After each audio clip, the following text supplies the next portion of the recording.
معزز سامعین کرام، میرے پردہ نشین ماں اور بہنوں، عزیز بچوں، نوجوان ساتھیوں، السلام علیکم ورحمۃ اللہ وبرکاتہ۔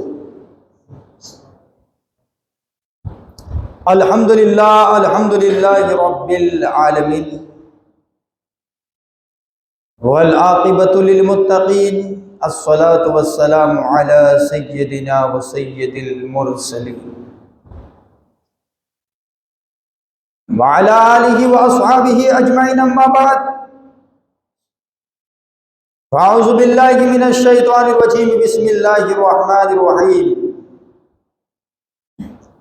قل لا اسألکم علیہ اجرا الا المودۃ فی القربى، آمنت باللہ صدق اللہ المولانا العظیم وصدق رسولہ النبی الامین المکین المتین الکریم، ونحن علی ذلک لمن الشاہدین والشاکرین، والحمد للہ رب العالمین۔ اب یہ بھی حضرات کے سامنے قرآن مجید فرقان حمید میں سے جس آیہ کریمہ کو میں نے تلاوت کرنے کا شرف حاصل کیا، کچھ عرض و معروضات پیش کرنے سے قبل ہم سب مل کر ہماری اور ساری کائنات کے مرکز عقیدت حضور بے کسوں کے کس، بے چاروں کے چارہ، ہم غریبوں کا سہارا، سید ابرار و اخیار نائب پروردگار، شافع محشر ساقی کوثر، جناب احمد مجتبی محمد مصطفیٰ صلی اللہ تعالی علیہ وسلم کی بارگاہ بے کس پناہ میں عقیدت و محبت کے ساتھ جھوم جھوم کر کے درود پاک پڑھے، اللہم صلی علی سیدنا و مولانا محمد وبارک وسلم، صلاۃ و سلام علیک یا رسول اللہ صلی اللہ تعالی علیہ وسلم۔ کچھ بیان کرنے سے قبل دستور کے مطابق حسب معمول عادت کے طور پر منقبت کے چند اشعار امام حسین کی بارگاہ میں پیش خدمت ہے، ملاحظہ فرمائے۔ ایک بار اور جھوم کر درود پاک پڑھے، اللہم سیدنا و مولانا محمد وبارک وسلم، صلاۃ السلام علیک یا رسول اللہ صلی اللہ تعالی علیہ وسلم۔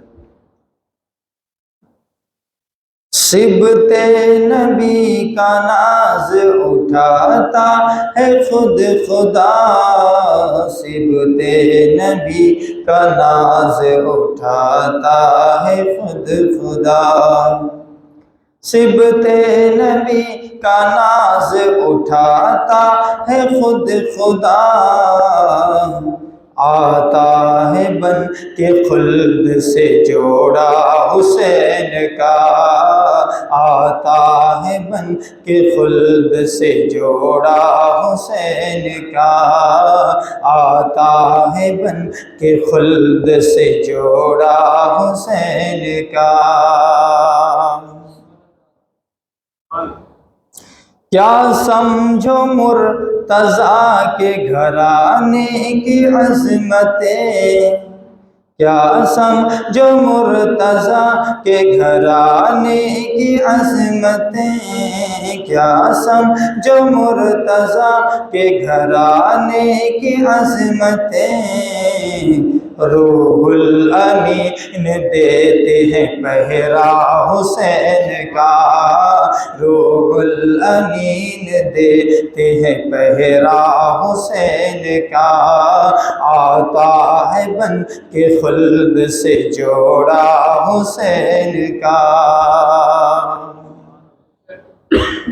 ہے دو جہاں میں آج بھی قبضہ حسین کا، ہے دو جہاں میں آج بھی قبضہ حسین کا، ہے دو جہاں میں آج بھی قبضہ حسین کا، دنیا بھی ہے حسین کی عقبہ حسین کا، دنیا بھی ہے حسین کی عقبہ حسین کا، آتا ہے بن کے خلد سے جوڑا حسین کا۔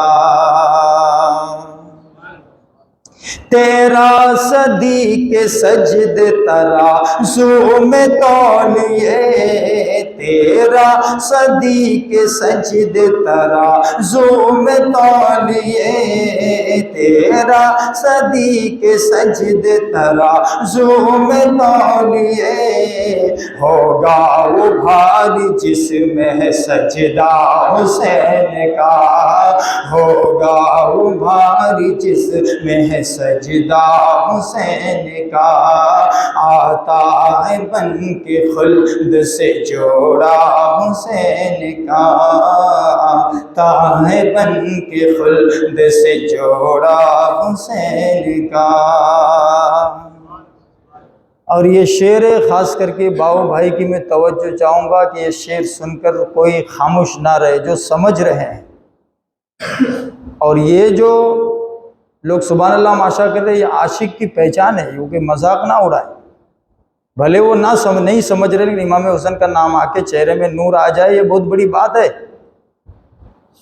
شاعر کہتا ہے کہ سمجھو کہ اس نے بنا لی اپنی عاقبت، عاقبت نے یعنی اپنی آخرت کو اس نے اچھا کر لیا۔ شاعر کہتا ہے سمجھو کہ اس نے اپنی بنا لی ہے عاقبت، سمجھو کہ اس نے اپنی بنا لی ہے عاقبت، سمجھو کہ اس نے اپنی بنا لی ہے عاقبت، دنیا میں جو لگاتا ہے نعرہ حسین کا، دنیا میں جو لگاتا ہے نعرہ حسین کا، دنیا میں جو لگاتا ہے نعرہ حسین کا، آتا ہے بن کے خلد سے آتا ہے بن کے خلد سے جوڑا حسین کا۔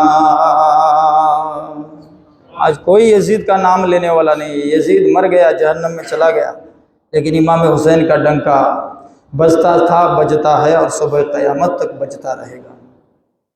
اب کوئی تھوکتا ہی نہیں ہے یزید پر، اب کوئی تھوکتا ہی نہیں ہے یزید پر، اب کوئی تھوکتا ہی نہیں ہے یزید پر، بجتا ہے تو جہاں میں ڈنکا حسین کا، بجتا ہے تو جہان میں ڈنکا حسین کا، بجتا ہے جو جہان میں ڈنکا حسین کا۔ یہ آخری شعر توجہ چاہوں گا۔ جب امام حسین کا لوگ قصیدہ لکھتے ہیں تو فرشتے کس طرح ان کی انگلیوں کو چومتے ہیں، شاعر ملاحظہ فرمائیں شعر۔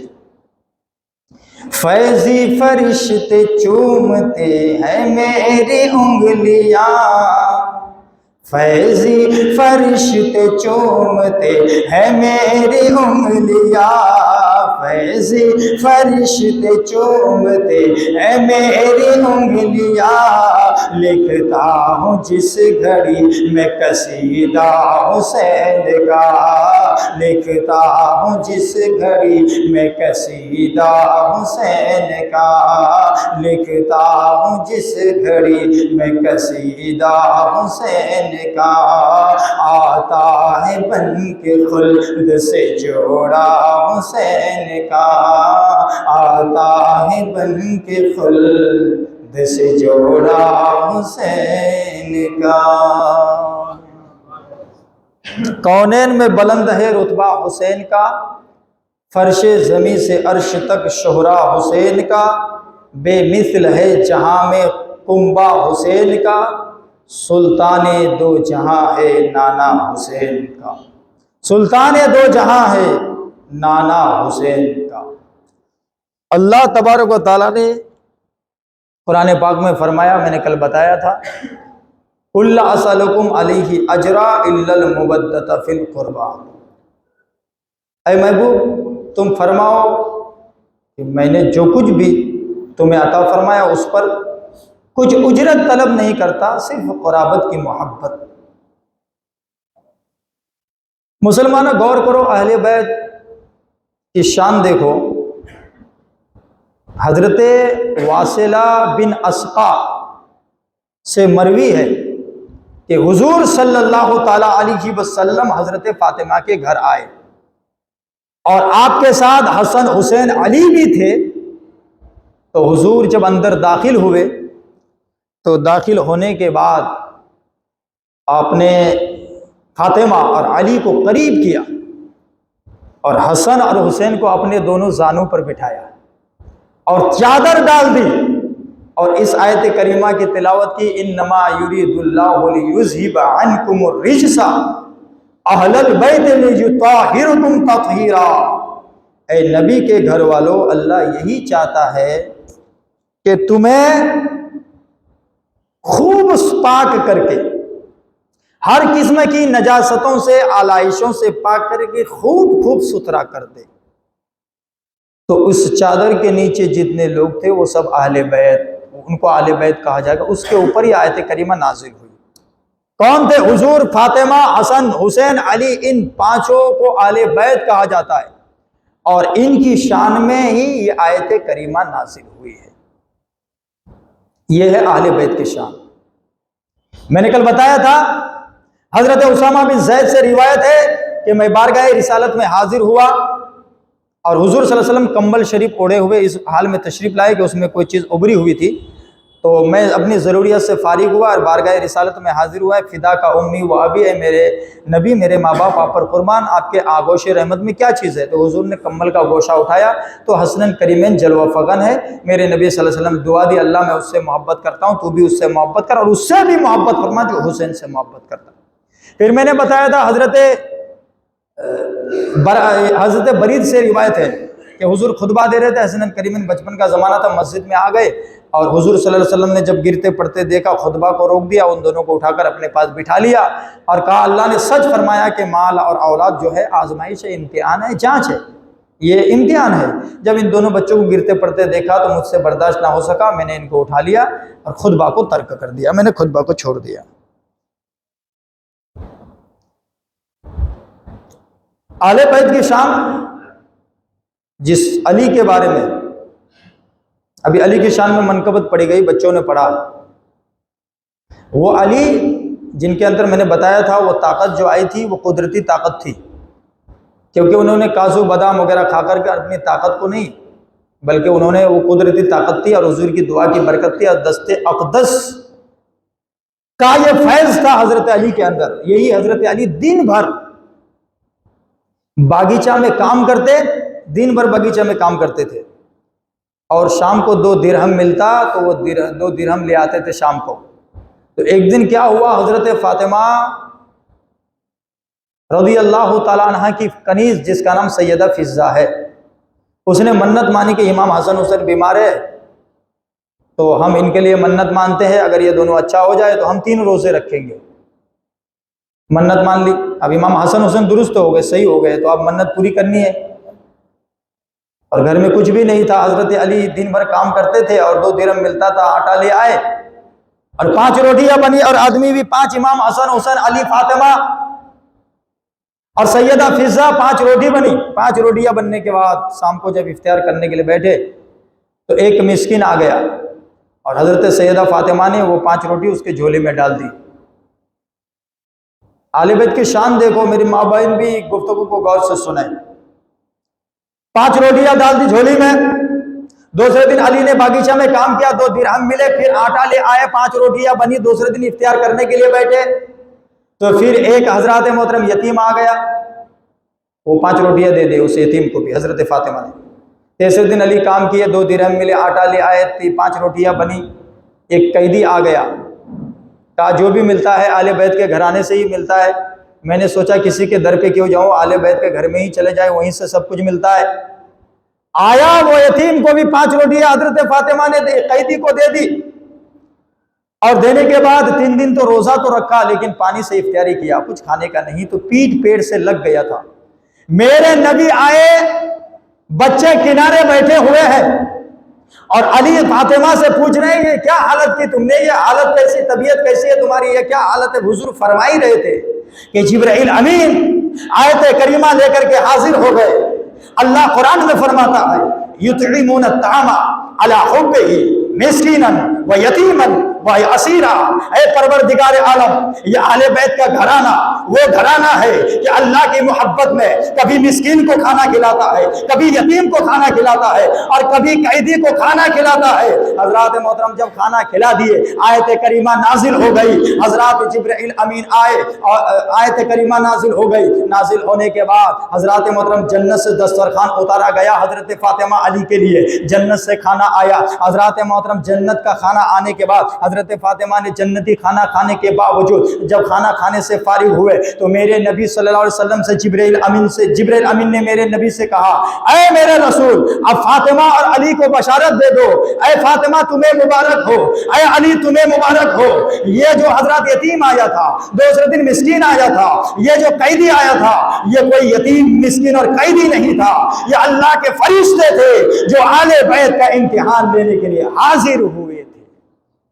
یہ آل بیت کا امتحان لے رہے ہیں، اللہ کے فرشتے آل بیت کا امتحان لینے کے لیے یہ فرشتے حاضر ہوئے تھے۔ یہ کوئی مسکین فقیر اور یتیم نہیں تھا، اللہ کے فرشتے تھے۔ دوسرے دن آپ نے 12 سنا ہوگا حضرت عثمان غنی رضی اللہ تعالیٰ عنہ کی دولت کو جس طرح ہم شمار نہیں کر سکتے، علی کی طاقت کو بھی ہم طاقت کا اندازہ نہیں لگا سکتے، جس طرح عثمان غنی کی دولت کا کیلکولیشن ہم سے نہیں ہوگا، ہم علی کی طاقت کا بھی اندازہ نہیں کر سکتے۔ حضرت عثمان غنی نے حضور کو دعوت دی اور دعوت دینے کے بعد حضور نے دعوت منظور فرما لی، اور دعوت جب حضرت عثمان غنی کی حضور نے قبول کر لی تو حضرات محترم حضرت عثمان غنی حضور کو بلانے آئے، عرض کیا یا رسول اللہ آپ ہمارے غریب خانے پر تشریف لائیں۔ حضور صلی اللہ علیہ وسلم کاشانہ نبوت سے نکل کر حضرت عثمان غنی کے غریب خانے کی طرف تشریف لے گئے۔ حضرت عثمان غنی پیچھے چل رہے ہیں اور حضور کے قدم میں مبارک کو گن رہے ہیں۔ میرے نبی نے فرمایا عثمان کیا گن رہے ہو، یہ قدم کو کیوں گن رہے ہو؟ کہا یا رسول اللہ میرا تمنا ہے کہ ہر قدم کے بدلے میں، میرا ارادہ ہے کہ ہر قدم کے بدلے میں ایک غلام آزاد کروں۔ ارے اس زمانے میں ایک غلام آزاد کرنا آج کے زمانے میں 1,00,000 روپے کے برابر ہے۔ حضرت عثمان غنی نے ہر نبی کے قدم کے برابر ایک غلام آزاد کیا۔ جب آزاد کیا علی بھی اس دعوت میں موجود تھے تو حضرت علی کے دل میں خواہش ہوئی کہ کاش میرے پاس بھی دولت ہوتا، مال ہوتا، ثروت ہوتی تو میں بھی حضور کی دعوت کرتا، جس طرح حضرت عثمان غنی نے بہترین حضور کی دعوت کی، شاندار ضیافت کی، ہر قدم کے بدلے میں غلام آزاد کیے۔ گھر آئے، چہرہ اداس تھا، حضرت علی غمگین تھے۔ حضرت فاطمہ نے چہرہ دیکھ کر محسوس کر لیا علی کیوں غمگین ہو؟ کہا فاطمہ حضرت عثمان غنی نے بہترین شاندار ضیافت کی حضور کی، ہر قدم کے بدلے میں غلام آزاد کی۔ تو کہا فاطمہ نے کہا اے علی آپ بھی دعوت دیجئے، آپ بھی ہر قدم کے بدلے میں غلام آزاد کیجئے، آپ بھی حضور کو دعوت دیجئے، بلائیے ہمارے گھر۔ علی نے کہا فاطمہ ہمارے گھر تو کچھ نہیں ہے، ہم کیا بنائیں کیا کھلائیں حضور کو، ہر قدم کے بدلے میں غلام کیسے آزاد کریں؟ حضرت فاطمہ کا توکل دیکھو، ارے حضرت علی سے عرض کر رہی فاطمہ اے علی ہم بڑے نہیں ہیں تو کیا ہوا، ہمارا اللہ تو بڑا ہے، وہ سب کچھ انتظام کرنے والا ہے، جاؤ دعوت دو۔ حضرت علی نے فاطمہ کی بات سن کر یہ بھی نہیں کہا ہم کہاں سے لائیں گے، کچھ نہیں۔ حضرت علی خاموش ہو گئے، حضور کی بارگاہ میں دعوت دی، یا رسول اللہ اب ہماری دعوت قبول فرما لیجئے، آج آپ عثمان غنی کے گھر آئے، کل ہمارے گھر آپ آ جائیں۔ حضور نے منظور فرما لیا۔ جب منظور فرما لیا تمام صحابہ کرام کے ساتھ حضرت علی کے گھر آئے۔ حضرت علی کے گھر آئے تو حضرت فاطمہ سے پوچھا کیا بنایا؟ کہا مختصر سا کھانا ہے، جو کچھ ہے ہانڈی میں پکا لیا۔ صحابہ کرام آئے حضور کے ساتھ، کھانا کھا جس دسترخوان پر بیٹھ کر کھاتے رہے، یہاں تک کہ صحابہ کرام اس دسترخوان پر بیٹھ کر کھانا کھاتے رہے، تمام صحابہ نے شکم سیر ہو کر کھانا کھایا، لیکن ہانڈی سے کھانا ختم نہیں ہوا، ختم ہی نہیں ہوا۔ کھانا کھانے کے بعد حضور نے فرمایا اے میرے صحابہ تمہیں معلوم ہے جو تم کھانا کھائے یہ کھانا نہیں تھا، یہ جنت سے کھانا آیا ہوا تھا، یہ جنت کا کھانا تھا جو تم نے کھایا۔ حضرت فاطمہ نے سجدہ شکر ادا کیا، پروردگار تم نے تو میری تمنا آرزو پوری کر دی کہ میں نے تیرے محبوب کی شاندار ضیافت کی ہے، لیکن مصلی بچھاتی ہے اور رب کی بارگاہ میں حضرت فاطمہ دعا کرتی ہے پروردگار عالم میں نے تو میری دعا تو میری تمنا تو آپ نے قبول کر لی، لیکن میرے علی کا دل رکھ لے، علی کا یہ تمنا تھی، علی کی خواہش تھی، یہ آرزو تھی کہ ہر قدم کے بدلے میں غلام آزاد کرے، لیکن اتنا پیسہ نہیں ہے، مال و دولت نہیں ہے، ثروت نہیں ہے، کہ ہر قدم کے بدلے میں غلام آزاد کروں۔ حضرت فاطمہ کی دعا بارگاہ الہی میں مقبول ہوئی۔ حضرات محترم حضور آئے، حضرت علی اور حضرت فاطمہ کو طلب کیا، اے فاطمہ، اے علی۔ حضرت جبرائیل امین میرے پاس آیا اور سلام عرض کرنے کے بعد خوشخبری دی کہ اے حضور، جا کر کے فاطمہ علی کو خوشخبری سنا دو کہ حضرت علی نے حضور کے ہر قدم گنے تھے، اللہ تبارک و تعالیٰ نے حضور کے ہر قدم کے بدلے میں ایک جہنمی کو آزاد فرما دیا ہے۔ حضرت عثمان غنی نے دنیا کے غلام کو آزاد کیے، حضرت علی کے ہر قدم کے بدلے میں اللہ نے جہنمی کو آزاد کر دیا ہے۔ یہ ہے حضرت علی رضی اللہ تعالیٰ کی شان۔ بہرحال رمضان شریف کی آخری تاریخ تھی اور حضرت حسنین کریمین کا بچپن کا زمانہ تھا، تو حضرت فاطمہ امور خانہ داری سے فارغ ہو کر گھر کا کام کاج کر کے جب فارغ ہو گئی تو مصلی بچھائی تھی نماز پڑھنے کے لیے۔ حسنین کریمین آ گئے، والد اقدس کی خدمت میں حاضر ہو کر عرض کرتے ہیں، اے میری والدہ محترمہ، کل صبح عید کا دن ہے، مدینے کے لوگ نئے نئے کپڑے پہنیں گے، کیا نماز ہے؟ رسول کے نماز سے نئے کپڑے نہیں پہنیں گے؟ تو حضرت فاطمہ نے کہا، بیٹا تمہیں بھی مل جائے گا، فکر مت کرو، انشاءاللہ نئے جوڑے تمہیں بھی مل جائے گے۔ حضرت فاطمہ نماز سے فارغ ہوئی اور دعا کر رہی ہے رب کی بارگاہ میں، پروردگار، میں نے تو تیرے نبی کے نمازوں سے وعدہ کر لیا، میرے اٹھے ہوئے ہاتھوں کی لاج رکھ لے۔ حضرت فاطمہ نے دعا کی اور صبح نماز سے فارغ ہو کر دعا مانگ کر جب فارغ ہوئے تو کسی نے دروازہ کھٹکھٹایا۔ جب دروازہ کھٹکھٹایا تو کہا، کون؟ کہا، آل بیت کا درزی، ارے شہزادوں کے لیے نئے نئے کپڑے لے کر کے حاضر آیا ہے۔ حضرت فاطمہ نے وہ کپڑے لے لیے اور دونوں شہزادوں کو پہنا دیے۔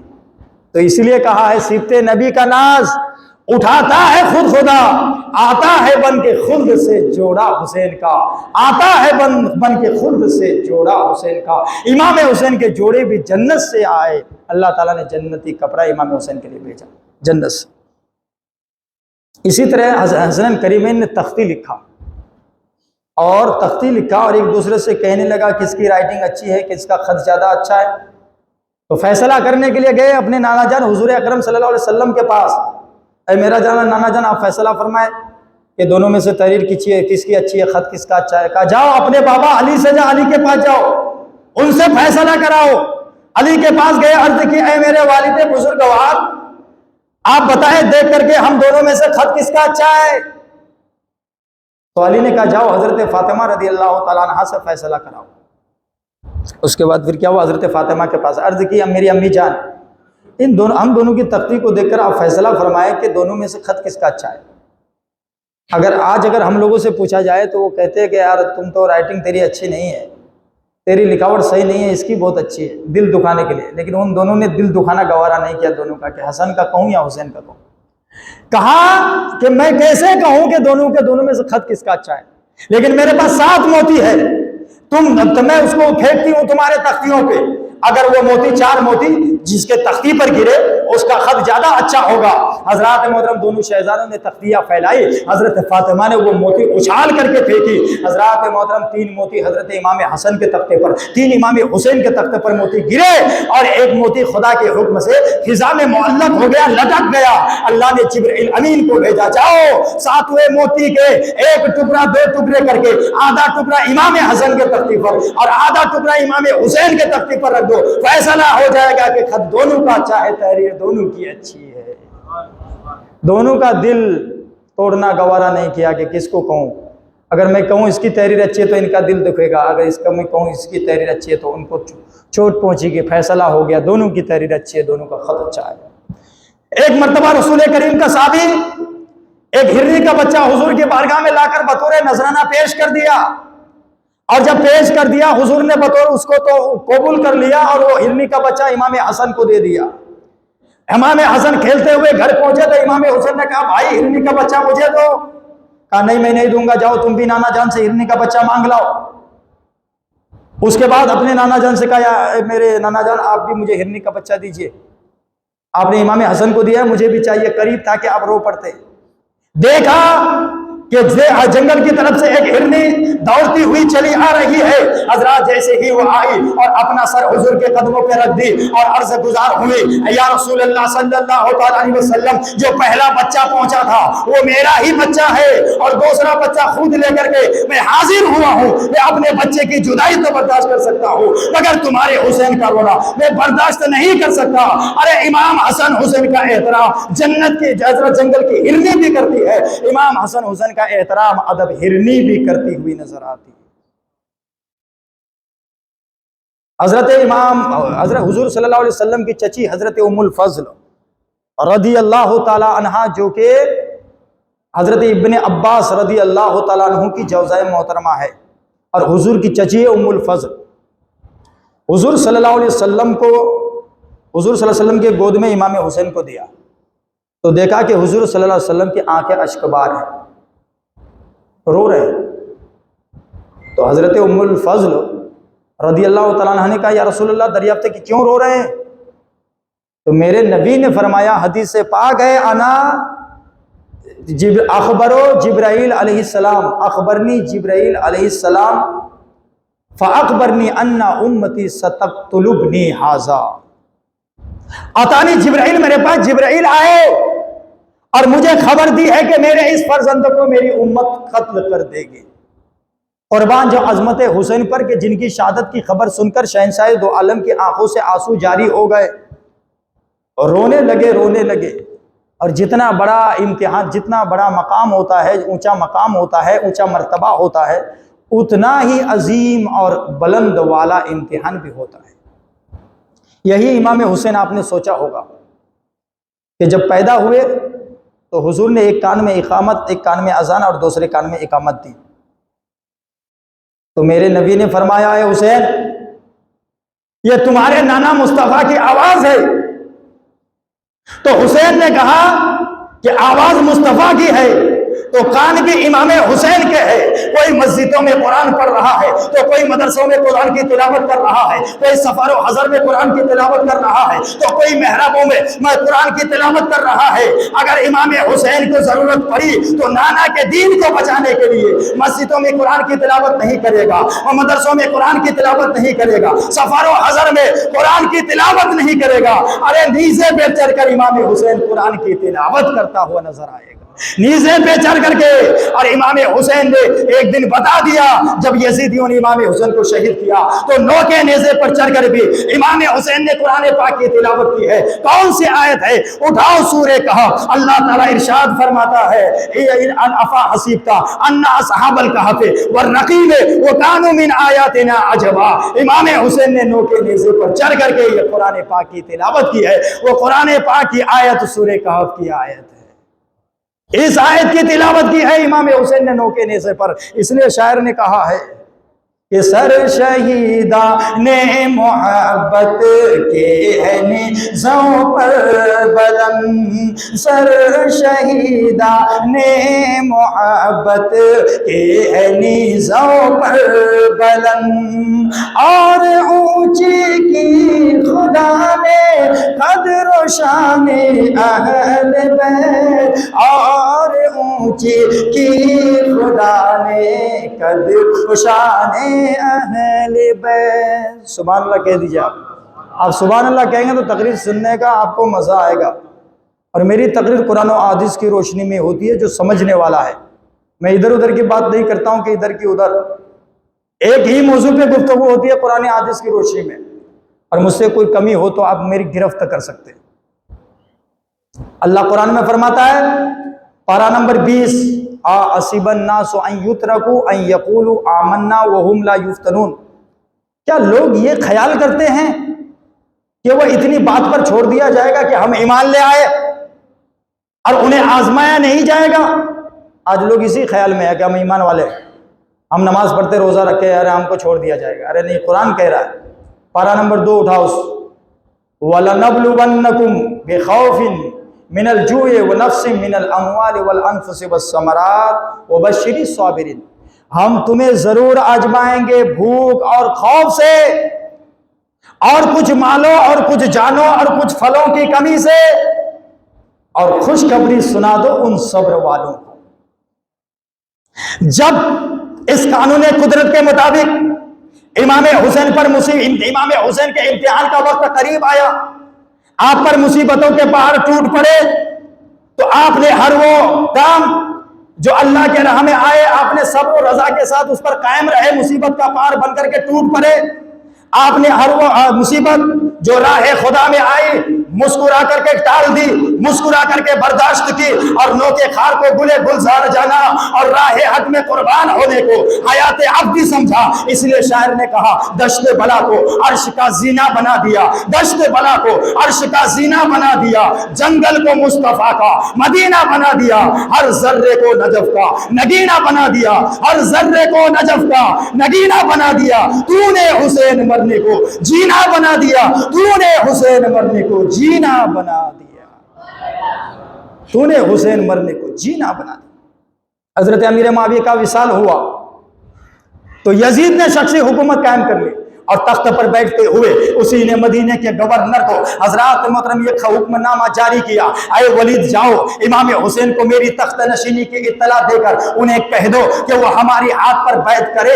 مدینے کے گورنر نے جب یہ پیغام امام حسین تک پہنچایا تو آپ کے رگوں میں خون حیدری نے جوش کیا ہے۔ امام حسین نے کہا یہ وہ ہاتھ ہے جو گورے گورے واحد اللہ والے ہاتھوں کا بوسہ دیتے رہے ہیں، اب یہ ہاتھ جو ہے کسی فاسق و فاجر کے ہاتھ میں نہیں آ سکتے۔ امام حسین نے بیعت کرنے سے کیوں انکار کر دیا؟ امام حسین جانتے تھے یزید شرابی تھا، یزید زانی تھا، تاریک نماز تھا، بیت الخمال کا خاتم تھا، دائم الخمر تھا، ہمیشہ شراب پینے والا تھا، حضرات اللہ و رسول کا نافرمان تھا، قرآن و احادیث کا مخالف تھا، خلم کھلا حدود شرعیہ کو توڑنے والا تھا۔ امام حسین نے کہا میرا سر کر تو سکتا ہے لیکن جھک نہیں سکتا۔ سر جھکایا نہیں کٹا ڈالا، سر جھکایا نہیں کٹا ڈالا۔ ارے یہ گھرانہ میرے حضور کا ہے، یہ گھرانہ میرے حضور کا،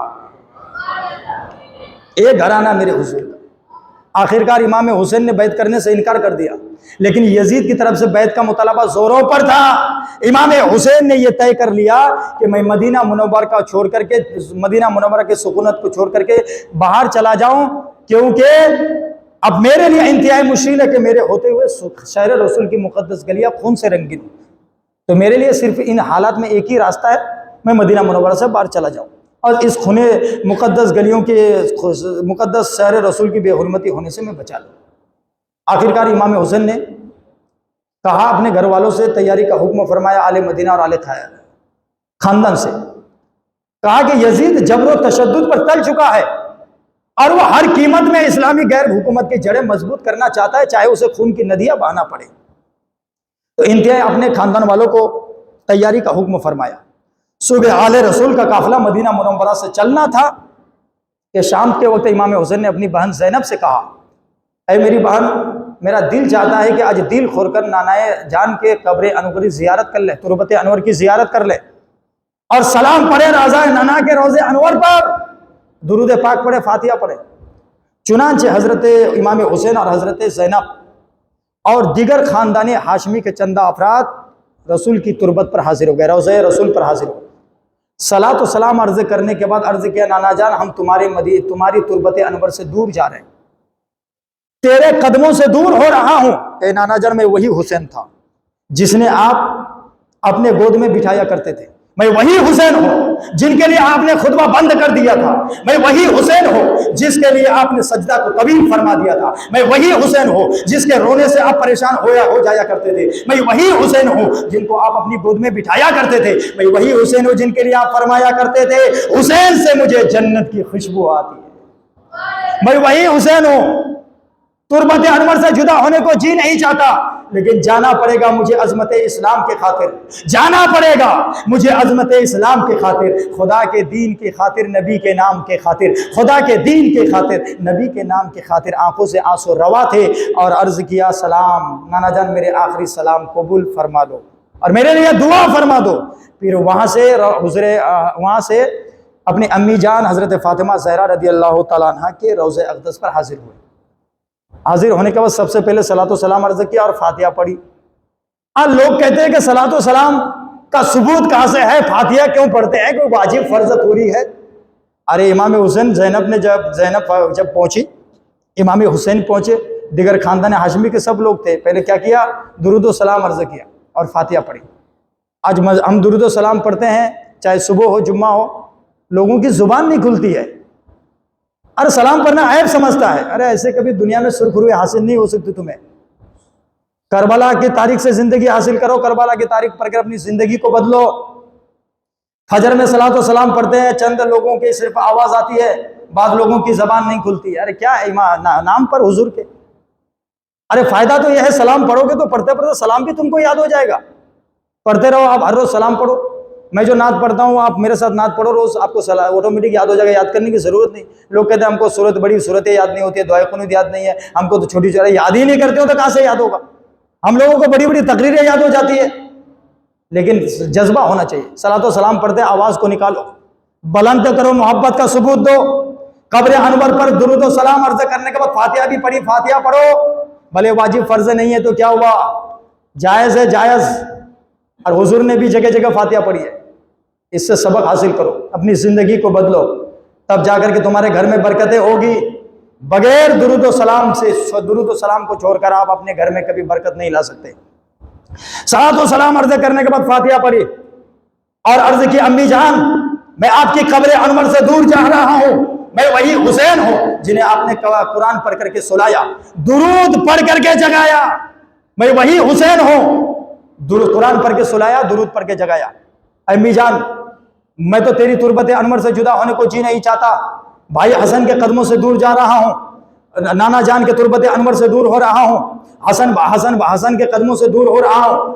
تیرا حسین موت سے نہیں ڈرتا، لیکن وہ اس لیے رہا ہے کہ نانا جان کا مدینہ چھوٹ رہا ہے، ماں کے قدموں سے دور ہو جا رہا ہوں۔ امی جان آج تک آپ نے کسی سائل کا سوال رد نہیں فرمایا، جب حضرات محترم میرے لیے دعا فرما دو، مجھے تسلی دے دو، اور حضرات محترم مجھے تسلی دے دو اور میرے لیے دعا فرما دو، اور حضرات محترم جب میری تھکی ہوئی باہوں پر میرا معصوم علی اصغر دم توڑ رہا ہو تو مجھے صبر و استقامت نصیب ہو، اور حضرات میں اپنے جوان علی اکبر کا لاشا دیکھ کر گھبرا نہ جاؤں، اور نانا جان کے دین کی خاطر ہر صعوبت اور ہر مشقت کو بخندہ پیشانی سے برداشت کر سکو۔ والدہ محترمہ کے روضہ رسول تربت انور پر حاضر دینے کے بعد حضرات محترم حاضری دینے کے بعد تاجدار مملکت صبر و رضا، شہنشاہ گلبرگ قبا، سید الشہداء، امام مظلوم بیت الشرف میں تشریف لائے۔ آپ نے خاندان نبوت کو تیاری کا حکم فرمایا اور حکم فرما کر کہا تیار ہو جاؤ، ہم مدینہ منورہ سے روانہ ہو جائے۔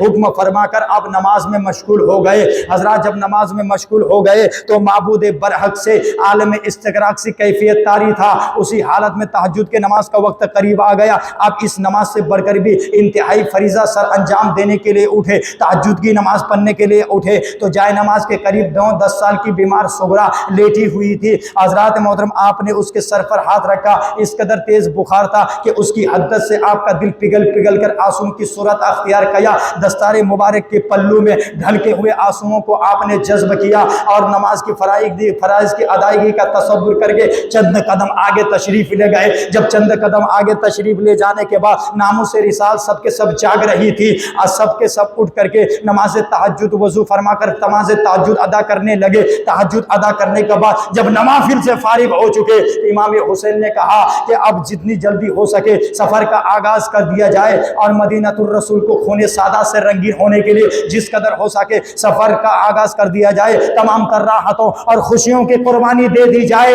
المختصر پاسبان حرم رخت سفر باندھ کر عازم مکہ معظمہ ہونے لگا۔ حضرات محترم بیمار صغرا نے جب افراد خانہ کو گھر کا سامان سمٹتے دیکھا تو ان پر تپے لرزہ کی کیفیت طاری ہو گئی، وہ بے ہوش ہو گئی۔ آخرکار حضرات محترم ان کا دل دھڑکنے لگا جیسے بغیر تیل کے دیے آخری بار آگ کی طرح لپک کر شعلے کی طرح ہمیشہ کے لیے معدوم ہو جاتی ہے۔ تو بیمار صغرا کی اس بدلتی ہوئی کیفیت والدین کی نگاہوں سے اوجل نہ رہ سکی۔ حضرات امام حسین نے کہا اے بیٹی ہم تیرے اضطراب و اضطرار کی حالت سے خبر نہیں ہے، اور بخار کی اس شدت میں بھی ہم تو تیرے چہرے کی زردی اور ویرانی جو مجھ سے سوال کر رہی ہے میں اس کی پوری کسک اپنے دل میں محسوس کر رہا ہوں، اور یہ بھی میں جانتا ہوں جو چہرے کی ویرانی جو مجھ سے سوال کر رہی ہے کہ ہم تجھے اپنی تیاریوں میں ہم کہاں جا رہے ہیں اور کہاں جانے کے لیے تیاری کر رہے ہیں، اور تمہارے چہرے پہ تمہاری حسرتناک نگاہوں میں یہ بھی سوال گردش کنا ہے کہ ہم تمہیں اپنی تیاریوں میں کیوں نہیں شامل کر رہے ہیں۔ بیٹی تم صابرہ کی بیٹی ہو، شاکرہ کی بیٹی ہو، صبر کرنا، اللہ صبر کرنے والوں کے ساتھ ہے۔ چنانچہ امام حسین رضی اللہ تعالی عنہ نے بچی کے سر پر آخری ہاتھ پھیرا اور کہا بیٹی ہم ایک ایسے بڑے امتحان میں جا رہے ہیں، ایک ایسے کام میں جا رہے ہیں، ایسے مقام پر جا رہے ہیں امتحان دینے کے لیے جس جگہ کو میرے نانا رسول کریم نے مصیبتوں کا گھر اور بلاؤں کا مسکن قرار دیا ہے۔ آخرکار بیٹی تم صبر کرنا۔ ہاتھ پر انہوں نے دست شفقت پھیرا اور پھیرتے ہوئے باہر آ گئے۔ باہر آنے کے بعد حضرت ام سلمہ رضی اللہ تعالی عنہا سے وہ بچی کا خیال رکھنے کی وصیت کی۔ اسی طرح اہل بیت اطہار بچی کے سر پر دست شفقت پھیرتے پھرتے باہر آ گئے، اور اس کے بعد حضرت بیمار صغرا نے دیکھا دوبارہ بے ہوش ہو گئی۔ اس کے بعد پھر یہ قافلہ زاد اللہ شرفہ کی طرف روانہ ہو گیا۔ جب روانہ ہو گیا آخر کار حضرات سفر کی صعوبتیں برداشت کرتا ہوا نماز رسول مکہ معظمہ میں پہنچ چکا۔ مکہ معظمہ جب پہنچ چکا، عالیان مکہ کو جب آپ کی تشریف آوری کا پتہ چلا تو ہر شخص کے چہرے پر خوشی کی لہر دوڑ گئی، مسرت کی لہر دوڑ گئی۔ جیسی آپ کی آمد کی اطلاع ہو گئی، گروہ در گروہ آپ کی زیارت کے لیے آنا شروع ہو گئے۔ ان دنوں مکہ مکرمہ کے گورنر سعید بن عاص تھے، اگر وہ یزید ہی کی طرف سے حاکم تھے اور خاندان بنو امیہ کے ایک فرد تھے، لیکن رسول اللہ صلی اللہ تعالی علیہ وسلم کے خاندان والوں کا بے حد احترام کرتے تھے اور حضرات احترام کرتے تھے، اس لیے انہوں نے کسی بھی امر میں امام حسین رضی اللہ تعالیٰ عنہ کو بیعت یزید کی بیعت کرنے پر مجبور نہیں کیا۔ آخر کار امام حسین کو ابھی مکہ مکرمہ آئے ہوئے چند عرصہ گزرا تھا کہ حضرات محترم تمام مملکت اسلامیہ میں یہ خبر پھیل گئی کہ نواسۂ رسول مدینہ منورہ کی سکونت کو چھوڑ کر کے مکہ مکرمہ رہائش پذیر ہو گئے۔ اس بات کی حضرات اطلاع کوفہ والوں کو بھی ہو گئی، چنانچہ چند روشائے کوفہ نے مجلس مشاورت قائم کیا اور قائم کر کے یہ طے کیا ہے کہ حضرات قائم کر کے یہ طے کیا کہ تمام لوگ جو ہے امام حسین رضی اللہ تعالیٰ عنہ کو جلدی بلوا کر کے یزید کی بد کرداریوں اور بد اعمالیوں کا محاسبہ کیا جائے۔ چنانچہ تمام کوفہ والوں کے طور پر سے متفقہ طور پر ایک عریضہ تحریر فرمایا گیا امام حسین کے بارگاہ میں۔ اے امام حسین، جس کا مضمون یہ تھا امام حسین آپ جلدی تشریف لائے، کیونکہ ہم جو ہے یزید سے اظہار بریت اور بیزاری کر چکے ہیں، ہم یزید کی بیعت کا قلادہ اپنی گردنوں سے اتار چکے ہیں، اس لیے آپ جلدی تشریف لائے۔ ہم جو ہے آپ کو آنے سے پہلے ہم آپ کو اپنا والد تصور کرتے ہیں۔ یزید ابھی یہ خط زیر غور ہی تھا کہ کوفے والوں کے خطوط کا تانتا بند گیا، جس کا مضمون کچھ اس طرح ہوتا: اے امام، ہم یزید سے اظہار بریت کر چکے ہیں، اس لیے آپ اگر جلدی تشریف نہیں لائیں گے اور ہمیں داخل بیت نہیں کریں گے تو ہماری حالت شتر بے مہار کی سی رہے گی۔ جیسے اونٹ تو چلتا ہے لیکن اس کے گردن میں لگام وغیرہ نہ ہو تو اس کو شتر بے مہار کہتے ہیں۔ شتر منے اونٹ ہوتے ہیں فارسی میں، شتر بے مہار کی سی ہوگی۔ آخرکار اس نے کہا یزیدیوں نے: اے امام حسین، یزید کی برائیاں بھی، آخرکار انہوں نے کہا کہ یزید کی برائیاں بھی کوفہ والوں نے آپ سے پوشیدہ نہ ہوں گی، وہ ہرگز مسلمانوں کے خلیفہ کہلانے کے مستحق نہ ہوں گے، وہ کسی صورت میں، کیونکہ وہ شرابی ہے، زانی ہے، تارک نماز ہے، بیت المال کا خاطر ہے، خلم کھلا محرمات کو حلال سمجھتا ہے، اللہ اس کے رسول کا مخالف، وہ ہرگز مسلمانوں کا خلیفہ کہلانے کے مستحق نہ ہے۔ اس لیے آپ جلدی تشریف لائیں، صرف آپ ہی کا انتظار ہے۔ اس طرح اختلافات روایت کے ساتھ 150-200 خط کوفہ والوں کی طرف سے جو آیا تھا جمع ہو گیا، جو کوفہ والوں نے بھیجا تھا۔ امام حسین نے اپنے رہبا سے مشورہ کیا تو طے پایا کہ سب سے پہلے کوئی دوسرا شخص جا کر کوفہ جا کر وہاں کے حالات سے مکمل طور پر آگاہ حاصل کرے، اور پھر وہ اپنی طرف سے عریضہ لکھے، خط لکھے، اور جس کے دیکھ کر کے جس خط کو پھر امام فیصلہ فرمائیں گے کہ وہاں آئیں یا نہ آئیں، وہاں ہم جائیں یا نہ جائیں۔ تو آخرکار فیصلہ کیا کہ امام مسلم رضی اللہ تعالیٰ عنہ کو بھیجا جائے۔ حضرت امام مسلم رضی اللہ تعالیٰ عنہ اپنے نام قرائے فعال دیکھتا ہوا، اور پہلے قرائے نام دیکھتا ہوا اسی وقت رفتے سفر باندھ لیا۔ پہلے قرآن اندازی لوگ کرتے تھے، کاغذ وغیرہ پھینکتے، جس کے نام نکلتا تھا تو اپنے آپ کو خوش نصیب سمجھتے تھے۔ تو قرائے فعال اپنے نام نکلتا دیکھا تو امام مسلم اسی وقت رفتے سفر باندھ لیا، اور اپنی بیٹی سکینہ بنت مسلم کو امام حسین کا سپرد کر دیا اور حضرت اپنے بیٹے ابراہیم اور محمد کو ساتھ لے کر کوفے کی طرف روانہ ہو گئے۔ ارے سفر اگرچہ دشوار گزار تھا لیکن تعمیل حکم امام میں حضرت امام مسلم نے تمام تر سفر کی صحبتوں کو برداشت کرتا ہوا دونوں لڑکوں کے ساتھ صاحبزادوں کے ساتھ کوفے میں پہنچ گیا۔ کوفہ والوں نے آپ کا والہانہ طور پر استقبال کیا اور آپ کو مختار رئیس کوفہ مختار ثقفی کے مکان پر ٹھہرایا گیا۔ حضرات جیسے جیسے آپ کی آمد کی اطلاع جنگل کی آگ کے طرح کوفہ میں پھیل گئی۔ حضرات محترم تمام کوفے کے مرد و زن آپ کے والہانہ استقبال کے لیے آنا شروع ہو گئے۔ حضرات محترم جب آنا شروع ہو گئے تو امام حسین سے لوگوں نے مسلم سے استفسار کیا امام حسین کب تشریف لا رہے ہیں؟ تو کہا وہ بہت جلدی تشریف لانے والے ہیں حضرات محترم، لیکن انہوں نے مجھے اپنا نائب بنا کر کے بھیجا ہے کہ حضرات میں یہاں کے حالات سے مکمل طور پر آگاہی حاصل کرنے کے بعد پھر اپنی طرف سے عریضہ لکھو جس کی روشنی میں امام فیصلہ فرمائیں گے کہ کوفہ آئے یا نہ آئے۔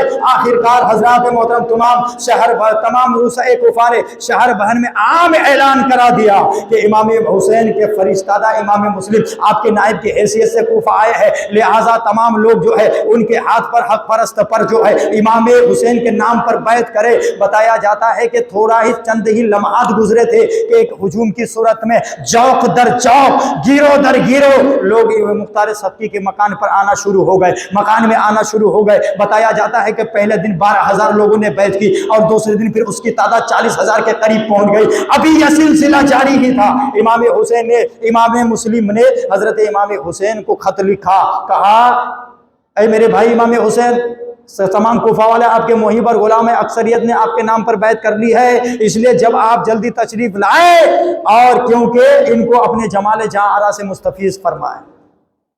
ابھی یہ خط بھیج دیا گیا، امام مسلم نے اپنے بھائی کو بھیج دیا، لیکن کوفے میں رہنے والوں میں سے کچھ لوگ جاسوسی کے یزید کے لیے جاسوسی کے فرائض بھی انجام دیتے تھے، جیسے ہمارے آج یہاں ہوتے ہیں جاسوسی کے فرائض لوگ انجام دیتے ہیں، سامنے کچھ اور کرتے ہیں پیچھے کچھ اور کرتے ہیں، یہ منافقانہ حرکت ہے، جاسوسی کے فرائض انجام دیتے تھے۔ تو آخرکار انہوں نے ان نمک خوراؤں نے نعمان بن بشیر سے کہا اے نعمان بن بشیر، آپ یہاں نہیں دیکھ رہے کہ یزید کی بادشاہت کے خلاف لوگ امام مسلم کے ہاتھ پر بیعت کر رہے ہیں اور امام حسین کا انتظار کر رہا ہے، آپ کی لا تعلقی کا یہی حال رہا تو نہ یزید کی بادشاہت قائم رہے گی اور نہ حضرات محترم یہاں امام حسین کے ہاتھ پر لوگ بیعت ہوں گے، وہ ہم باقی رہنے دیں گے، نہ یزید کی بادشاہت قائم رہے گی اور تمہاری گورنری باقی رہے گی۔ تو نعمان بن بشیر نے کہا یزیدیوں تمہارے خیال سے مجھے کیا کرنا چاہیے؟ کہا جو لوگ امام مسلم کے ہاتھ پر بیعت ہو رہے ہیں، امام حسین کا انتظار ہو رہا ہے، آپ ان کو سختی سے منع کرے۔ نعمان بن بشیر محبت آل بیت میں سے تھے، کہا جو گورنری مجھے آل بیت سے بغض عداوت رکھنے میں ملے، دشمنی رکھنے میں ملے، ایسی گورنری کی مجھے کوئی ضرورت نہیں ہے۔ آخرکار آپ نے انکار کر دیا۔ یزیدیوں نے صورتحال سے یزید کو آگاہ کرنے کے لیے فوراً ایک وفد جو ہے دمشق روانہ کر دیا اور ادھر ایک یہودی وزیر سرجون سے مشورہ کر کے یہ طے کیا کہ حضرات ایک خط جو ہے بصرہ روانہ کیا جائے ابن زیاد کے پاس۔ بصرہ روانہ کر دیا گیا جس کا مضمون یہ تھا کہ اے ابن زیاد، بصرہ میں اپنا قائم مقرر کر کے تم کوفے آ جاؤ اور جس طرح بھی ہو سکے بغاوت کو کچل کر کے رکھ دو۔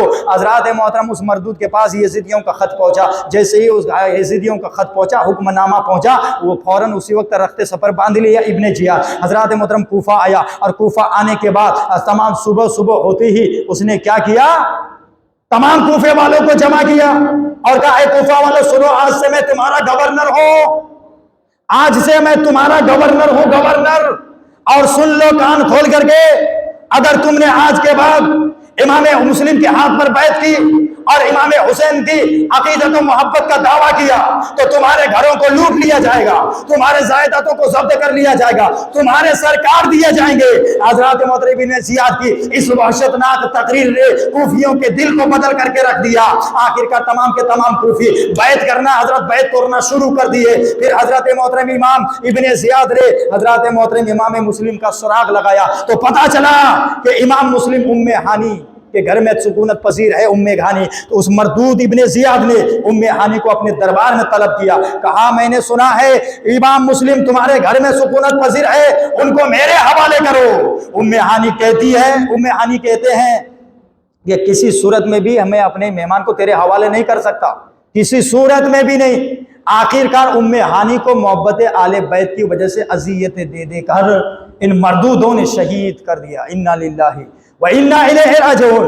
پھر امام مسلم کا سراغ لگایا، امام مسلم کا سراغ لگایا تو امام مسلم جو ہے ام ہانی کے گھر میں تشریف فرماتے ہیں، تو ان کو محمدی شعر کو صورتحال کا علم ہوا، میزبان کا علم ہوا کہ ہانی کو تو ان لوگوں نے محبت اہل بیت کی وجہ سے شہید کر دیا ہے، شہید کر دیا۔ تو امام مسلم گھر سے باہر آئے اور انہوں نے یزیدیوں کو ان کو غیرت یاد دلائی کہ تم لوگ بالکل بے بس ہو کر کے رہ گئے کہ تم نے ام ہانی کو شہید کر دیا، تمہاری غیرت کہاں مر گئی؟ اس تقریر کے بعد کوفی پھر آپ کے ساتھ ہو گئے، پھر امام مسلم کے ساتھ دینے والوں کو پھر ابن زیاد نے ڈرایا دھمکایا، جس کی وجہ سے شام تک تمام کوفی آپ کو چھوڑ گئے، اور امام مسلم کے پاس صرف ان کے دونوں صاحبزادے رہ گئے، ابراہیم اور محمد۔ تو امام مسلم نے دونوں بچوں کو کوفہ کے قاضی اور قضاۃ شورے کے حوالے کر دیا، اور کسی طرح میرے محمدی اس چمستان رسالت پھول کو بحفاظت مدینہ الرسول پہنچا دینا، میری جان کی خیر ہے۔ پھر آپ چلتے گئے، رات ہو گئی، ہر کوفی لا یوفی اپنے اپنے دروازہ بند کر کے محو خواب ہو چکا تھا، سو چکے تھے، محو خواب ہو چکا تھا ہر کوفی۔ تو آپ چلتے گئے، رات گزرتی گئی، ایک دروازہ کھلا ہوا نظر آیا، ایک بوڑھی ضعیفہ بیٹھی ہوئی تھی جس کا نام توآ ہے، وہ محبت آل بیت میں سے تھی۔ ان کے دروازے کے قریب جا کر امام مسلم ٹھہر گئے، اور جب امام مسلم ٹھہر گئے پانی طلب کیا، اماں جان آپ پانی دیجئے مجھے پیاس لگی ہے۔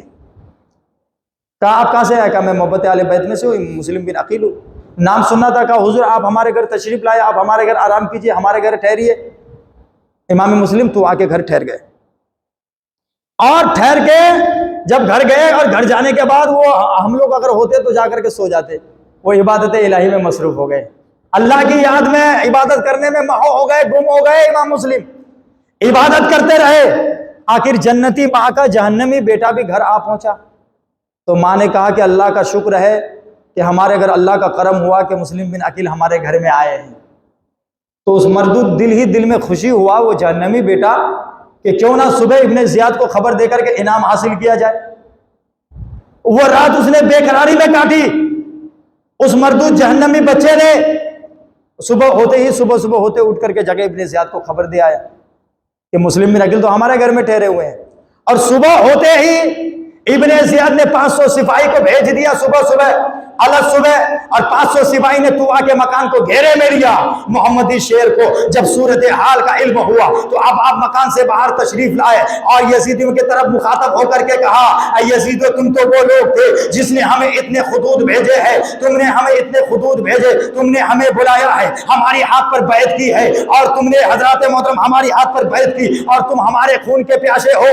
آخرکار اس تقریر پرتاثر کے جواب میں ان کی تقریر کا کوئی اثر نہیں ہوا ان ظالموں پر، اور ظالموں نے آپ پر تیروں کی بارش شروع کر دی، کنہوں نے تلوار کا وار کیا، کنہوں نے کسی نے نیزے کے انگی لگے، مگر قربان جاؤ آپ کے حوصلے پر، مگر قربان جاؤ آپ کی صبر و استقامت پر، اور میں فدا ہو جاؤں آپ کی ہمت و شجاعت پر۔ ارے تنہا ہونے کے باوجود ان باطل پرستوں کا جوان مردی کے ساتھ مقابلہ کیا، اور مقابلہ کرتے کرتے فرش زمین پر گر گئے۔ امام مسلم کو اٹھا کر کے محمدی شعر کو اٹھا کر ابن زیاد کے دربار میں پیش کیا۔ اگر ہم لوگ ہوتے تو بڑے بڑے لوگ اپنے حوصلے پست ہو جاتے۔ امام مسلم کو ابن زیاد کے دربار میں پیش کیا، ابن زیاد نے کہا اب بھی وقت ہے، تو اب بھی وقت ہے، بیعت کر لو تمہاری جان بچ جائے گی۔ آپ نے کہا کبھی ہو ہی نہیں سکتا ہے کہ یزید شرابی کے ہاتھ میں ہاتھ دوں، میں جان دینا گوارا کر سکتا ہوں لیکن میں ہاتھ نہیں دے سکتا۔ آپ کے مسلسل انکار کرنے کے بعد یہ جلاد نے، ابن زیاد نے جلادوں کو حکم دیا دارالعمارت کے چھت پر لے جا کر کے امام مسلم کو شہید کر دیا جائے اور ان کی ناش کو زمین پر پھینک دیا جائے۔ آخرکار جلادوں کو حکم دیا، جلاد امام مسلم کو لے گئے دارالعمارت کی چھت پر، اور لے جانے کے بعد شہید کرنے کا ارادہ کیا۔ تو امام مسلم نے کہا مجھے شہید کرنے سے پہلے 3 وصیتیں سن لو، میرا فلاں شخص پر قرضہ ہے، میرا زیرہ بیچ کر کے قرضہ ادا کر دینا، اور میں نے اپنے بھائی امام حسین کو جو خط لکھا ہے کہ کوفہ آئے انہیں منع کر دینا کہ کوفہ نہ آئے، اور میرے وصال کے بعد، شہادت کے بعد میرے بچے یتیم ہو جائیں گے، اور یہ بچے میرے بچوں کو بحفاظت مدینہ رسول پہنچا دینا۔ جب 3 وصیتیں پورا کر چکے تو حضرات محترم ان ظالم نے ایسا تلوار کا وار کیا کہ آپ کا سر تن سے جدا کر دیا، اور حضرات محترم امام مسلم رضی اللہ تعالیٰ عنہ کا اس دار فانی سے رخصت ہو گئے۔ انا للہ و انا الیہ راجعون۔ امام حسین نے امام مسلم کے کیا وصیت کی کہ میرا فلاں شخص پر قرضہ ہے، میری جزیہ بیچ کر کے قرضہ ادا کر دینا۔ معلوم کیا ہوا؟ ہر نبی نے یہ بات کہی، فاروق اعظم نے بھی یہ بات کہی، سارے نبیوں نے، صحابیوں نے بھی یہ باتیں کی۔ کیوں؟ جانتے ہیں کہ اگر قرضہ باقی رہ گیا کسی کے ذمے اور دنیا سے چلا گیا تو اس کی گرفت ہوگی، پکڑ ہوگی۔ اس لیے حضور نے سب سے پہلے اس کے بارے میں ہی لوگوں کو بتایا، اپنے امتیوں کو، تاکہ لوگ ایک دوسرے کے حقوق کو ادا کرتے رہیں، کسی کے حق تلفی لوگ نہ کریں۔ کسی کے پاس کسی نے کسی کا پیسہ کھایا ہو وہ دے دے، کسی نے کسی کے پر ظلم کیا وہ دے دے، ارے بہن کسی بھائی نے بہن کا حق مار لیا اس کو دے دے، دادا کے انتقال کے بعد پھوپھی کا حق کسی نے غصب کر لیا وہ دے دے۔ یہ ساری چیزیں حضور نے پہلے بتا دی ہے۔ اس کے بعد امام مسلم رضی اللہ تعالیٰ عنہ شہید ہو گئے۔ امام مسلم کے شہادت کے بعد، آخری بات، ان کے بچوں کی شہادت پہ تقریر ختم ہوگی۔ امام مسلم کے شہادت کے بعد منادی کرا دی گئی کہ جو بھی امام مسلم کے بچوں کو گرفتار کر کے لائے گا اس کو شاہی خزانوں سے مالا مال کر دیا جائے گا۔ چنانچہ اس لالچ میں کئی کوفی ان بچوں کی تلاش میں نکل پڑے، لیکن یہ دونوں بچے جو کوفے کے قاضی القضاۃ شورے کے حوالے کر کے گئے تھے امام مسلم، تو ان کے پاس موجود تھے۔ جب قاضی کو کوفہ کے قاضی شورے کو یہ بات پتا چلی کہ امام مسلم کو شہید کر دیا گیا ہے، آپ کے آنکھوں سے آنسو جاری ہو گئے، آپ رونے لگے۔ حضرات محترم بچوں نے جب روتے ہوئے دیکھا، کہا اے ابا جان آپ کیوں رو رہے ہیں؟ کیا ہم یتیم تو نہیں ہو گئے؟ کیا ہم بے سہارا تو نہیں ہو گئے؟ ہمارے سر سے سایہ پدری تو نہیں اڑ چکا ہے؟ آخر کار قاضی نے دونوں بچوں کو کلاوے میں لے لیا اور خون کے آنسو بہا کر عرض کرنے لگا، اے میرے بیٹو، تمہارے والد بزرگوار کو ظالموں نے شہید کر دیا ہے، تمہارا سایہ پدری اڑ چکا ہے۔ یہ سن کر کے بچے ایک دوسرے سے بغل گیر ہو کر اپنی بے کسی اور بے کسی پر اس قدر روئے کہ ملائکہ میں خلبلی مچ گئی، فرشتوں میں خلبلی مچ گئی، اور حوران بہشت کے دل لرز گئے، حوران بہشت کے دل لرز گئے یہ سن کر کے۔ آخرکار شورے نے کہا کہ بچوں خاموش ہو جاؤ، ابن زیاد نے تمہاری گرفتاری کے لیے آدمی چھوڑ رکھے ہیں، اگر وہ آہو پکار سنیں گے تو گرفتار کر کے لے جائیں گے۔ بچے یہ سن کر چھوٹے تھے، ڈر گئے، چپ ہو گئے، خاموش ہو گئے۔ آخرکار اسی شام کو ایک قافلہ مدینہ منورہ جانے والا تھا دروازہ عراقین سے، تو اس نے اپنے بیٹے کو بلایا، اسد کو، سورے نے، اور کہا بیٹا شام کے وقت ان دونوں شہزادوں کو لے جانا اور کسی نیک اچھے طبیعت والے انسان کے حوالے کر دینا تاکہ یہ بحفاظت مدینۃ الرسول پہنچ جائے۔ شام کے وقت اسد لے کر کے جب وہ دروازہ عراقین پر آیا، لیکن ہائے سومی قسمہ کہ وہ پہنچنے سے پہلے وہ قافلہ نکل چکا تھا، دور سے گرد راہ نظر آ رہی تھی۔ تو اسد تھوڑی دور چلا اور بچے کو دکھا کر کے کہا دوڑتے ہوئے اس قافلے کے ساتھ شامل ہو جاؤ۔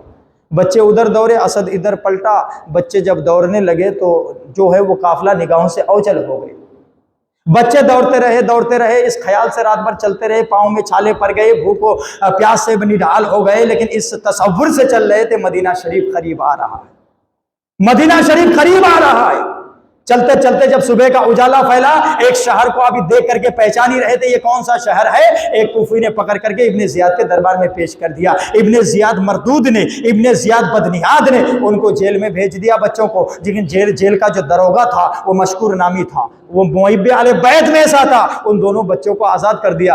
آخرکار محبت آل بیت کی سزا پر اگلے دن ان نالائقوں نے انہیں بھی شہید کر دیا۔ انا للہ و انا الیہ راجعون۔ آخرکار پھر دوسرے دن بچے چلتے رہے، اس تصور سے چل رہے تھے مدینہ شریف قریب آ رہا ہے۔ بچے چلتے رہے، جب صبح کا اجالا پھیلا تو سوچا کل کی طرح گرفتار نہ کر لے۔ جب صبح کا اجالا پھیلا، ایک درخت کی کھو میں دونوں بچے چھپ گئے۔ کوفے کی عورت قریب میں ایک چشمہ تھا، کوفے کی ایک عورت اس کنویں میں اس چشمے میں پانی بھرنے کے لیے آئی تو اس پانی پر دو بچوں کا عکس نظر آیا۔ جب اس کھو میں نظر ڈالی، درخت کی کھو میں، تو دو معصوم بچوں کو انہوں نے دیکھا۔ کہا کون ہو؟ اس نے بتایا کہ ہم فرزندان مسلم ہیں۔ آخرکار کہا جس گھر کی میں خادمہ ہوں وہ عورت بھی محب آل بیت میں سے ہے، چلو میں تمہیں ان کے گھر لے کر کے چلتی ہوں۔ دونوں بچوں کو لے کر وہ خادمہ حارث کے گھر لے کر کے آئے، اور حارث کی بیوی بڑی نیک تھی، ان دونوں بچوں کو نہلایا، دھلایا، کھلایا، حضرات محترم پلایا، زلفیں سواری، اور گھر کے ایک کمرے میں ان بچوں کے لیے بستر بچھایا، اور بچے لیٹ گئے، تھکے ہوئے تھے، جیسے ہی لیٹے سو گئے۔ ادھر حارث، جہنمی حارث، رات کو پہنچا گھر اور بیوی سے کھانا طلب کیا، کھانا کھا کے سو گیا۔ کیوں کھانا کھا کے سو گیا؟ کیونکہ یہ ان دونوں بچوں کو ہی تلاش کرنے گیا تھا انعام کے لالچ میں۔ وہ پورا دن بچوں کو تلاش کرتے رہا کہ کام مل جائے اور انعام حاصل کیا جائے. آیا کھانا کھا کے سو گیا. تو رات کے وقت بڑے بھائی روتے ہوئے اٹھے اور تھوڑے چھوٹے بھائی کو جگایا. تو چھوٹے بھائی نے کہا کہ بڑے بھائی کیا آپ مجھے بھی چھوڑ کر جانے والے ہیں؟ میں روؤں گا تو مجھے چپ کون کرائے گا؟ مجھے مدینہ شریف کون پہنچائے گا؟ کیا مجھ سے غلطی سرزد ہو گئی ہے؟ مجھ سے آپ ناراض ہو گئے ہیں؟ کہا وجہ یہ نہیں، بلکہ میں نے ابھی خواب دیکھا ہے، خواب، اور خواب میں نے حضور اکرم صلی اللہ تعالیٰ علیہ وسلم اور ابو مسلم کی میں نے زیارت کی ہے کہ رسول کریم صلی اللہ تعالیٰ علیہ وسلم میرے والد ابو مسلم سے کہہ رہے تھے اے مسلم تم تو میرے پاس آ گئے ہو، بچوں کو کس کے سپرد کر کے آئے ہو؟ تو میرے ابو مسلم نے کہا اے یا رسول اللہ ابھی وہ دونوں بھی تشریف لا رہے ہیں، ابھی وہ دونوں بھی آ رہے تھے، ابھی یہ باتیں ہو رہی تھی کہ ظالم حارث نے ان دونوں کے بچوں کی آواز کو سن لیا. جب سن لیا بیوی سے کہا یہ آواز کہاں سے آ رہی ہے؟ بیوی سہم گئی، ڈر گئی، گھبرا گئی. آخر کہاں سے یہ مردود بے دین حارث اٹھا، چراغ جلا کر کے گھر کے اس کمرے کے دروازے پر پہنچا. جہاں یہ دونوں بچے سو رہے تھے، لیٹے ہوئے تھے. آخر کار ان بچوں سے پوچھا کہاں؟ تو اس بچوں نے تو اس گھر کو اپنا گھر سمجھ رکھا تھا، صاف صاف کہہ دیا ہم فرزندان مسلم ہیں. تو کہا کہ اچھا میں نے تم کو پورا دن تلاش کرتا رہا، ہم مارا پھرتا رہا، یہاں تک کہ ہمارے گھوڑے نے بھی جان دے دی، اور تم ہمارے گھر میں ہی مزے سے سو رہے ہو. اس ظالم نے کیا کیا؟ غصے سے جل بھن اٹھا، غصے سے بھر گیا. اور بتایا جاتا ہے کہ ان ظالم نے ان پھول سے بچے کے چہرے پر تماچے مارنا شروع کیا، رو کر کہنے لگے سید بھی ہو، مسافر بھی ہو، مظلوم بھی ہو، معصوم بھی ہو. لیکن اسے تماچے مارنا شروع کیے. جب بیوی نے شوہر کی بے رحمی دیکھی تو آپ کے قدموں پر سر ڈال دیا اور روتے ہوئے عرض کی اے ظالم یہ چمستان رسالت کے مہکتے ہوئے پھول ہیں، ان پر رحم کرو، رحم کرو. آخر کار ان کی بیوی جو بھی کر سکتی تھی کر گزری اور اس خونی درندے سے بچانا چاہا، لیکن وہ کامیاب نہ ہو سکی. یہ ظالم ان دونوں بچوں کو فرات کے کنارے لے گیا اور لے جانے کے بعد تلوار کھینچی. تو ان دونوں بھائی نے جب تلوار دیکھا کہا یہ ظالم تو قتل کرنے کے لیے تیار ہو گیا ہے. حضرات محترم آخر ابو مسلم یاد آ گئے، ماں کا پیار یاد آ گیا. کہا اے ظالم، کہا اے لوگوں دیکھو ہماری بے کسی اور بے بسی پر رحم کرو، ہماری بے کسی اور درماندگی پر ترس کھاؤ. تو ظالم نے کہا ہمارے دل میں رحم ہی نہیں ہے، رحم ہی نہیں ہمارے دل پر. آخر کار حضرات محترم اس ظالم نے کیا کیا؟ چھوٹے بچوں پر وار کرنے کے لیے آگے بڑھا. تو حضرات محترم بڑے بھائی نے کہا، چھوٹے بھائی نے بڑے بھائی سے کہا کہ آپ حضرت میں اگر دنیا سے گیا تو آپ کو مدینہ شریف کون پہنچائے گا؟ آپ روئیں گے تو آپ کو چپ کون کرائے گا؟ آخر کار وہ ظالم نے حضرات یہ باتوں کو سننے کے بعد اس کے دل پر کوئی رحم نہیں آیا. آخر کار تلوار سے قریب وار کر کے بڑے بھائی کو حضرات محترم شہید کر دیا. انا للہ و انا الیہ راجعون. جب بڑے بھائی کو چھوٹے بھائی نے دیکھا تو اسے کلاوے میں لے لیا اور رو رو کر عرض کرنے لگے، ابا جان کو پکارنے لگے. ابو مسلم یاد آ گئے اور ماں کا پیار یاد آ گیا کہ ہائے مجھے مدینہ شریف کون پہنچائے گا؟ میں روؤں گا تو مجھے کون چپ کرائے گا؟ حضرات محترم آخر کا ظالم نے دوسرا بھی وار کیا اور چھوٹے صاحبزادوں کو بھی شہید کر دیا. اس طرح یہ دونوں شہزادے دار فانی سے رخصت ہو گئے. انا للہ و انا الیہ راجعون. جو مجھ سے بولنے میں غلطی عمدن خطا ساول اپنے حبیب کے صدقے میں معاف فرمائے اور اہل بیت اطہار سے سچی پکی محبت رکھنے کی توفیق عطا فرمائے. وما علینا الا البلاغ المبین. صلاۃ و سلام کے لیے کھڑے ہو جائے.